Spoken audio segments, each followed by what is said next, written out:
At dahil wala naman nga talaga akong schedule sa mga galaan, kaya naman eto bay mapapablog at mapapablog nga talaga ako dito sa bahay. Kaya naman eto, pagkatapos ko na din nga talagang mag-almusal, abay tinawag nga talaga ako nung tita ko, nabiyakin ko nga daw talaga yung buko at dahil iinumin daw nila yung sabaw. Pagkatapos ko na din nga talaga eto, tinutukan ko na din nga talaga yung labahan ko at dahil napakarami na din nga talaga for today's video. Dumating na din nga po pala sa mga oras na yan yung aking parcel na ilang araw ko din nga talagang pinaghintay at eto, binayaran ko na din nga talaga.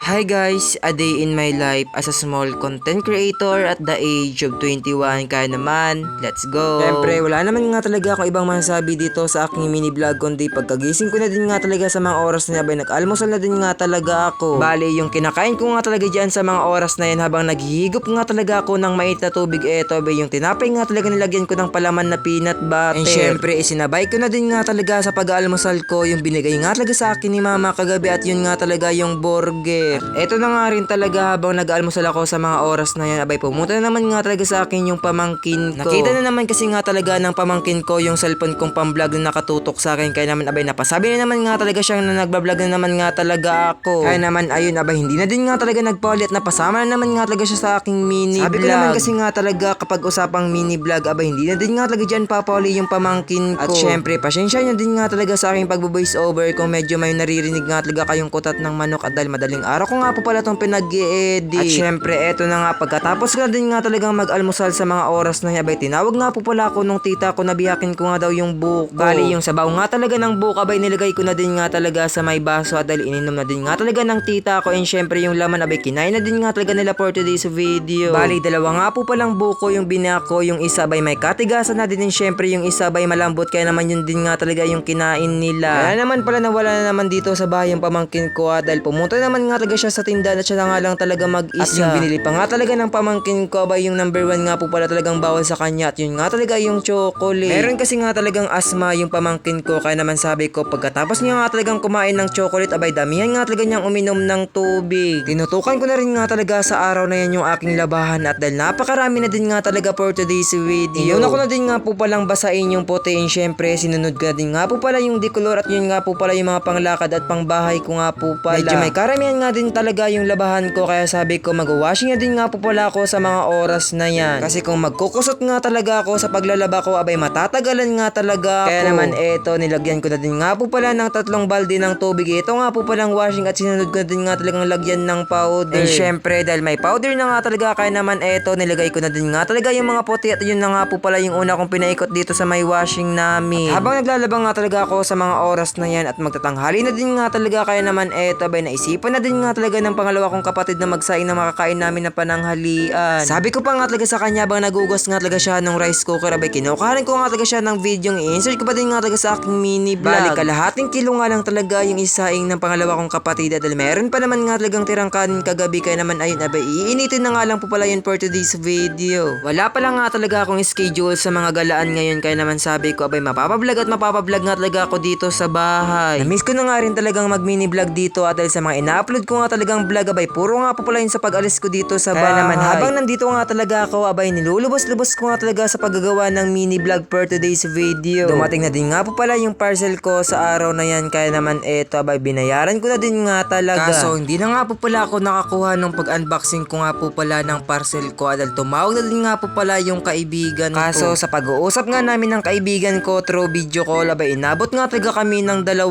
oras. Mag-alas 3 na din nga po pala to ng hapon at magbabanlaw pa lang nga talaga ako sa mga oras na yan. Alas 12 nga pala ako ng tanghali natapos sa pag-washing, pero eto hapon na din nga po pala ako nakapagbanlaw at dahil yung sabi ko nga napasarap po pala yung kwentuhan namin ng mga kaibigan ko. Inuna ko na nga po palang binanlawan yung mga puti, and syempre sinunod ko na din nga po pala yung mga decolor for today's video. Dahil wala naman na nga talagang init sa mga oras na yan dahil hapon na nga po pala, kaya naman naisipan ko na nga lang talagang pagkatapos kong magdawli ng mga aking mga nilabahan, abay magdadryer na nga lang po pala ako. Bali 2 beses ko nga po palang binanlawan yung mga nilabahan ko, and syempre pagkatapos ko na din nga talagang magbanlaw, abay binabay ko muna nga talaga ng ilang minuto sa may downy. Kaso hindi ko na din nga talaga binabad yung mga shirt, and syempre yung mga pants ko nga po palang makakapal at maninipis sa may downy, kaya naman ayun abay inuna ko na din nga talagang pinagdryer. Habang nakasalang nga po pala yung mga puti kong binabad sa may downy, kaya naman eto naisipan ko na din nga po palang ihangin at isampay na din dito sa may labas ng bahay. Kaunting hangin nga lang po pala dito sa nauna ko nga po palang sinampay, abay matutuyo agad nga po pala to.